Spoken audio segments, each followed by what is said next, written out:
Yan ang nag-aapoy na lidaw ng Nugawan. Diyos ko, kainit na masyado dito. Sa amin na talaga.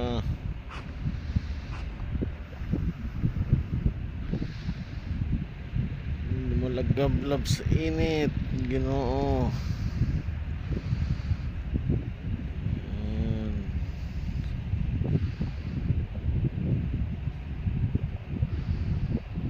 Tao sa gilid-gilid ng warehouse nagtitigil ng materialis sa sobrang init, nabili sa labas. Ayan.